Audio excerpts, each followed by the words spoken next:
Kembali di Sapa Indonesia Akhir Pekan Saudara, dan tadi seperti yang sudah dijelaskan dari awal, tadi kita udah kasih clue-clue bahwa di segmen akhir ini kita akan ngobrol dengan profesional hipnoterapis ya Kak Sherin ya. Ada Kak Sherin Jetnani. Hai, selamat pagi Kak Sherin. Ini kan sebenarnya kita soal hipnotis ya, bukan hipnoterapi. Hipnotis udah nggak awam banget di kita. Banyak juga yang tahu lah dari TV, dari pertunjukan mungkin show. Tapi ini kalau itu hipnotis, kalau hipnoterapi itu gimana sih sebetulnya? Oke, hipnoterapi adalah sebenarnya cabang dari hipnosis. Hipnoterapi adalah sebentuk terapi yang menggunakan teknik hipnosis untuk tujuan membantu solve psychological problems, mental health problems gitu. Jadi dia menggunakan teknik hipnosis. Hipnosis itu apa?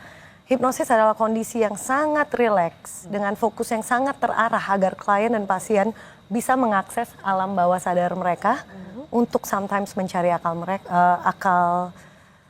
untuk akses memori mereka, mencari akar masalah, menyembuhkan trauma atau merubah pola pikir dari negatif ke positif, merubah behavior. Basically tujuannya adalah terapi yang membantu masalah-masalah mental health atau psikologis mereka. Oh oke, tadi kita udah dikasih bocoran nih kalau kayaknya prosesnya agak lama ya Kak Sherin ya, itu bisa sampai 1 jam gitu kan? Sebenarnya yang penting dalam hipnoterapi adalah building rapport dengan klien. Jadi kepercayaan Anda kepada saya untuk membantu Anda mengakses dan memberikan sugesti itu sangat penting. Jadi building rapport itself, kita ngobrol-ngobrol dulu 1/2 jam.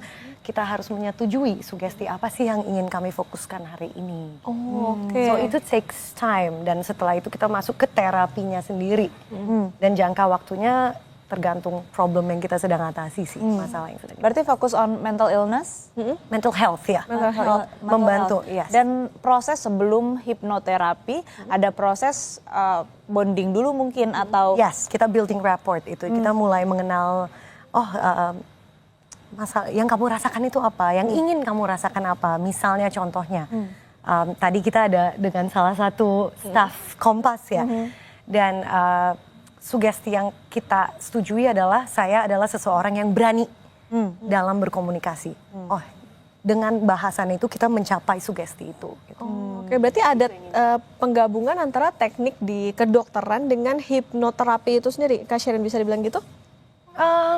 Depends. Oke, karena ini aku harus jawabnya agak-agak careful ini kan, dokter-dokter semua kan mulai. Tapi basically, saya bukan dokter, tapi saya menggunakan pendekatan ilmiah di teknik-teknik hipnoterapi aku. Contohnya seperti apa? Banyak pasien yang datang, mereka psikosomatik. Dan itu berarti ada korelasi antara pikiran dan tubuh. Contohnya, pernah nggak kalian merasakan stres yang luar biasa di mana kepala Anda sakit, jantung Anda berdebar, perutnya mules gitu. Nah itu kan ada link antara pikiran dan tubuh. Mau nggak mau kita melakukan hipnoterapi dengan tujuan, kita menggunakan hipnoterapi yang merelaksasi pikiran, tapi dengan tujuan memulihkan tubuh juga. Dan itu akan sangat membantu apabila kita tahu basic medis di belakang masalah mereka itu apa. Masuknya apa, terapi berarti ya? Tetap terapi, yes. Tetap terapi. Cuman dengan pemahaman basic bahwa ini ada korelasi antara tubuh, sakit yang dirasakan di tubuh dengan pikiran yang mungkin menyebabkannya. Berarti memang tujuannya adalah mengobati tubuh, tapi memang dimulainya atau inputnya ya, dibukanya itu dari pikiran, lewat pikiran.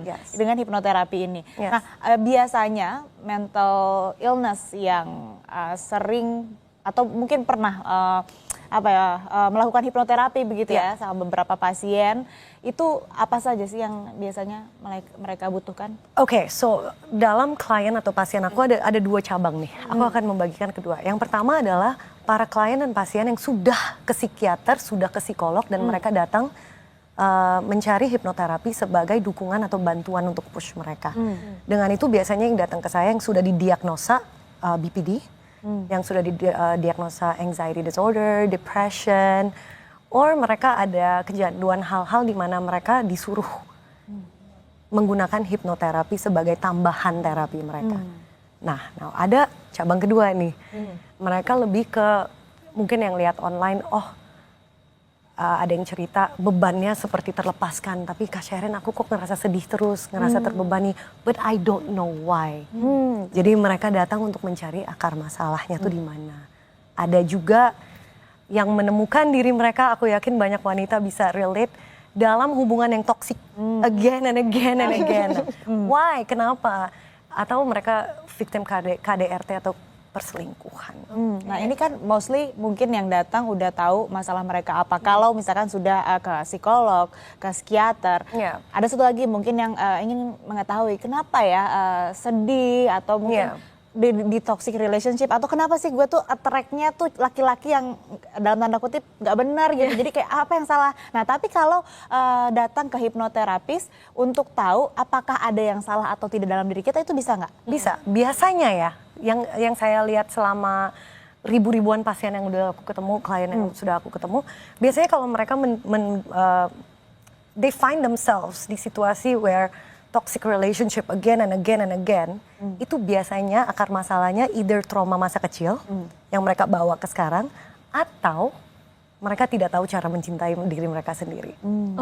Dan itu akan ketemu pada saat kita move back in time atau kita akses ke alam bawah sadar, jawaban seperti itu akan muncul. Dan muncul dengan cara yang berbeda untuk setiap orang. Berarti ada nggak misalnya ciri-ciri, ketika kita sudah merasakan ini, saya berarti butuh pertolongan atau terapi hipnoterapi nih gitu? Maksudnya ketika kita menyadari bahwa kayaknya saya butuh terapi hipnoterapi deh gitu. Yes, biasanya either orang bakal terpikir kayak, ini kenapa ya gue toksik terus, kenapa ya aku dimukulin terus, kenapa ya aku walaupun sudah jadi victim KDRT tetap aku susah banget untuk saya meninggalkan hubungan ini gitu. Sometimes mereka akan, kenapa ya itu akan membawa mereka either ke psikolog, psikiater, atau ke hipnoterapi. Tapi sebetulnya kalau dari psikiater atau psikolog ada rujukan gitu untuk hipnoterapi biasanya, atau memang hipnoterapi itu menjadi pilihan aja bagi pasien? Banyak pasien saya justru dikirim oleh psikolog dan psikiater mereka, dirujuk, yes. Tapi pilihan juga sih. Ya.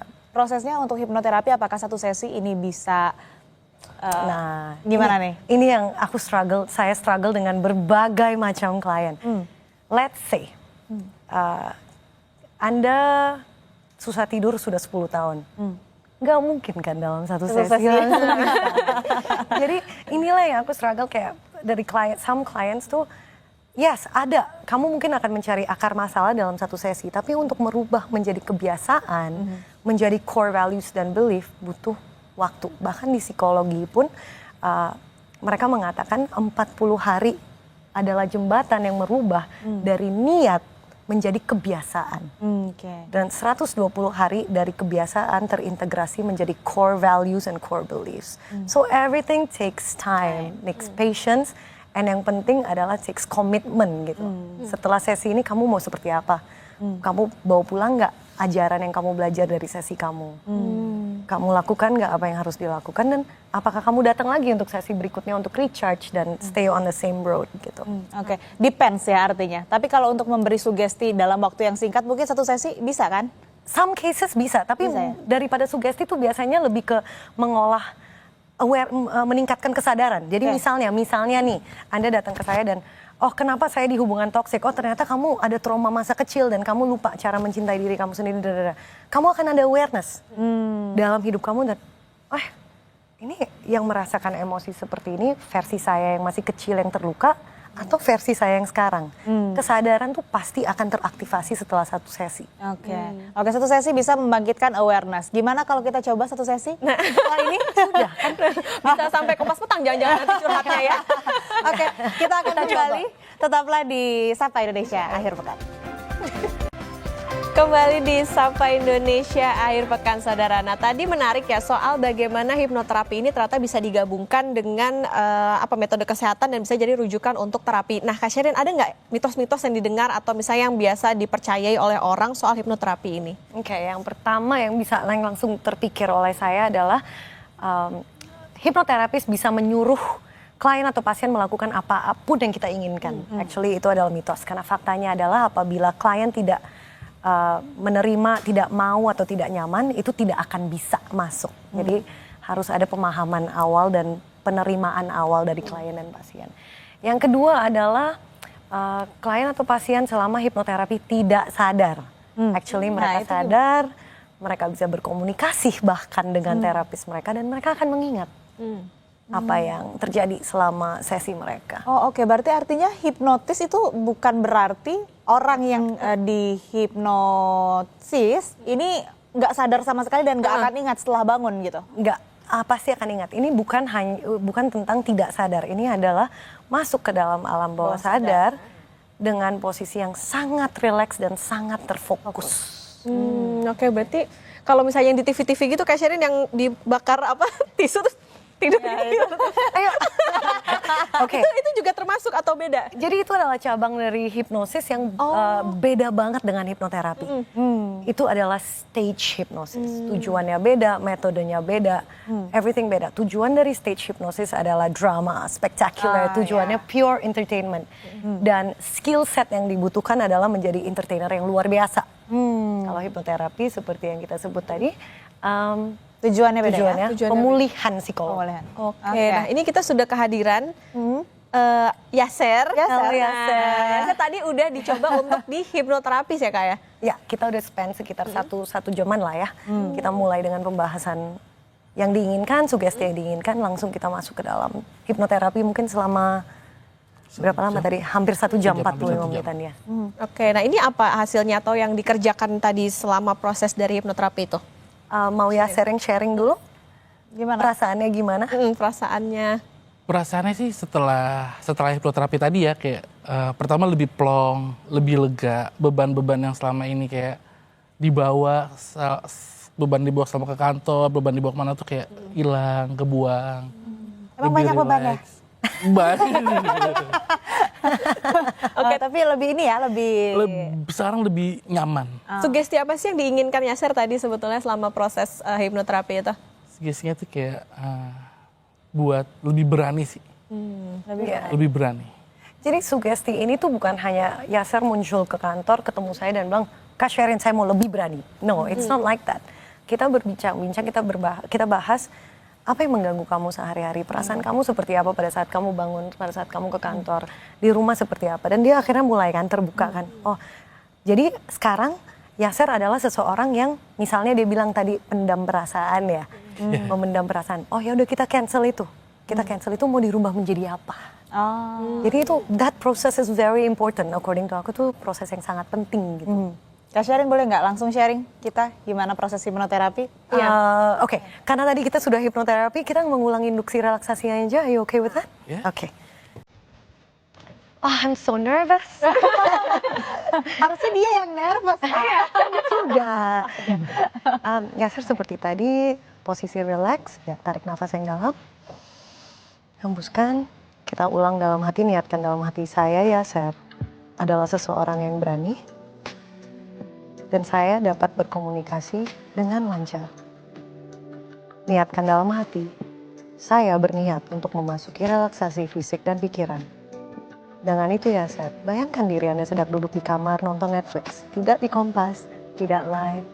Relax your mind, relax your body. Dan dengan itu rasakan ada cahaya yang secara perlahan-lahan turun ke kepala ya, Seth. Membawa getaran relaksasi. Dan membuat pikiran Anda merasa sangat relax. Sangat nyaman dan benar-benar beristirahat secara sempurna. Very good ya, Sir. Dia akan lebih cepat karena dia baru hipnoterapi ya. Dengan kepercayaan bahwa kamu bisa menjadi seseorang yang berani, bisa berkomunikasi dengan lancar.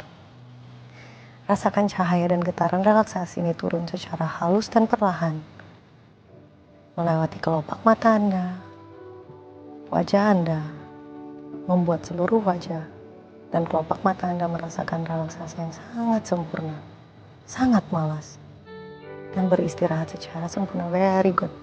Getaran relaksasi ini turun secara halus dan perlahan ke daerah leher, dan membuat leher Anda merasakan sangat-sangat rileks, sangat nyaman. Segitu malasnya sehingga tidak dapat menyangga kepala Anda, dan membuat leher Anda memasuki relaksasi yang sangat sempurna. Seperti tulang-tulangnya menghilang. Very good. Dengan keyakinan bahwa saya adalah seseorang yang berani dan dapat berkomunikasi dengan lancar. Rasakan cahaya dan getaran relaksasi ini turun secara perlahan ke daerah bahu, punggung belakang, dada, melewati tangan, dan ke 10 jari jemari Anda. Membuat seluruh bagian yang terlewati merasakan sangat rileks, sangat nyaman, dan benar-benar beristirahat secara sempurna. Sehingga ketika Anda mencoba untuk menggerakkan tangan dan jari Anda, tangan Anda tidak mau bergerak, tidak berminat untuk bergerak, karena sudah sedemikian malas dan lemasnya. Biarkan tangan Anda beristirahat dengan keyakinan bahwa kamu adalah seseorang yang bisa berani rasakan getaran relaksasi ini turun secara halus dan perlahan ke daerah perut, paha, lutut, dan menjalar sampai dengan telapak kaki Anda.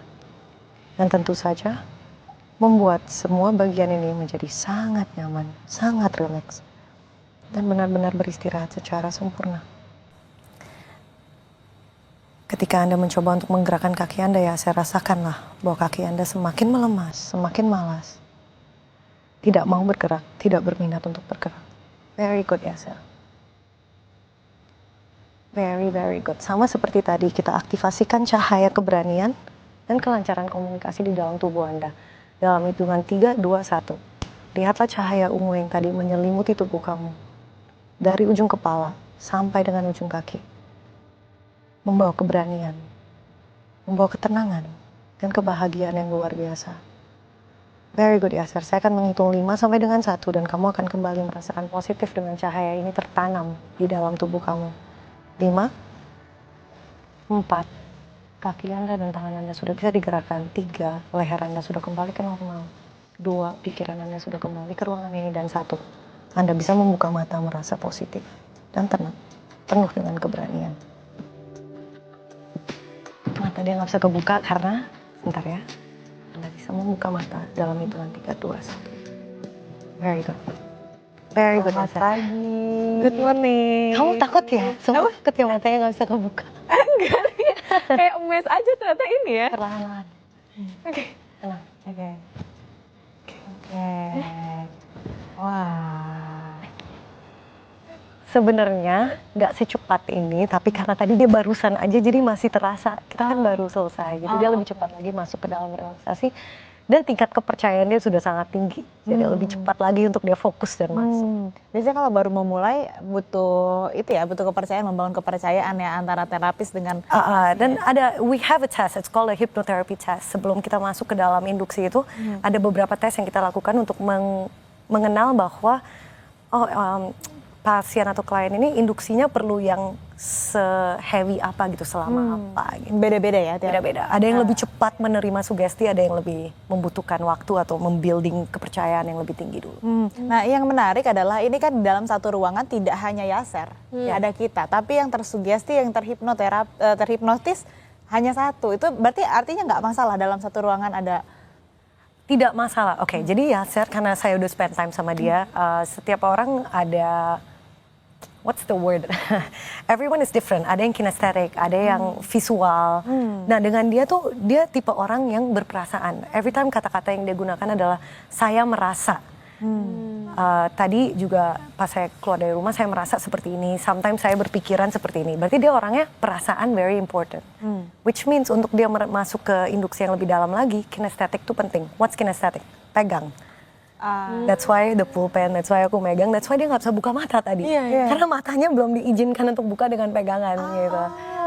Yes. So all those things matters. Semua itu kita harus pelajari dan itulah kenapa aku selalu mengatakan carilah hipnoterapis yang bersertifikat nasional yang sudah menjadi sesuatu yang wajib sekarang. Oke, Kak, ini tapi hasilnya itu bisa jangka panjang nggak sih? Atau ya tergantung dari seberapa banyak atau seberapa lama kita terapi itu? Unsur prinsip dari hipnoterapi adalah jangka panjang.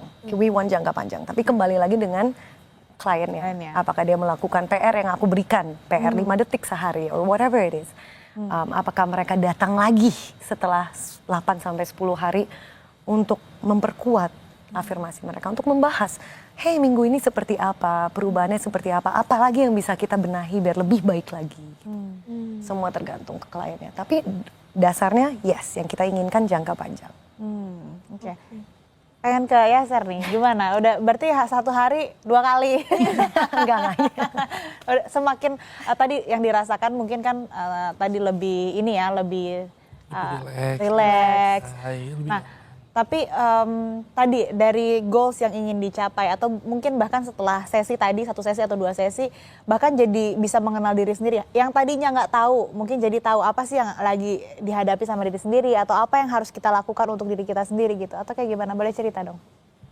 Ya tadi pas sebelum seksi kan ada sesi ketemu dulu sama Mbak Sharon. Saya curhat, saya menjelaskan masalahnya kenapa. Pas di belakang kita ngobrol sesi pertama. Masalah-masalah yang timbul dari saya tuh akhirnya tuh lama-lama tuh awalnya saya nggak berani buat mengutarakan, buat curhat. Jadi berani ngomong, berani curhat. Jadi beban-beban yang ada di dalam tuh kayak udah mulai kebuang, sedikit terkikis. Lega ya? Lega, masa lalu tuh kayak yang beban buat pikiran, buat udah lama-kelamaan tuh udah mulai, harus dibuang sih. Akhirnya tadi pas masuk sesi pertama di belakang kayak udah nyaman banget. Ya, tapi memang leganya kayaknya efeknya berbeda dengan lega ketika kita habis liburan dan lain sebagainya Kak Sherin ya? Beda. Itu pelarian diri nggak sih kalau liburan? Iya pelarian ya. Kalau ini kan itu lebih ke lari dari masalah gitu ya. Sebenarnya kalau ini dihadapi masalahnya apa solusinya? Dari akarnya. Dari akarnya. Yes. Bahkan tadi kalau kata Yaser yang udah pernah hipnoterapi merasa lega karena semuanya semakin pelan-pelan semakin kebuang sedikit-sedikit gitu ya. Capek sih. Capek. Tadi tuh pas kita di belakang sesi itu tuh, saya kira tuh cuma 10 menit, 5 menit, 10 tapi ternyata udah 1 jam ya Mbak ya. Capek jadi kayak kuras tenaga lagi. Oh oke. Oke, nah ini kalau ingin ada di pemirsa Kompas TV yang mungkin tertarik ya atau merasa membutuhkan hipnoterapi, ini mungkin bisa datang langsung atau ada kontak yang bisa dihubungi? Ada, sebenarnya sih di profil sosmed saya udah ada linknya untuk menghubungi admin dan dia akan menjadwalkan. Apa tuh Kak IG-nya? Mungkin bisa disebutkan. TikTok saya Sherin J, dan IG saya Sherin Jitnani. So bisa dicari di sana dan ada link tree-nya untuk langsung masuk ke WA. Dan untuk sesi hipnoterapi bisa langsung diatur jadwalnya lewat media sosial itu atau lewat? Akan ada tim admin yang menjawab dan membantu untuk menjadwalkan. Oke, Yeah. Oke, thank you Kak Sherin udah sharing. Thank you so much everyone. Thank you.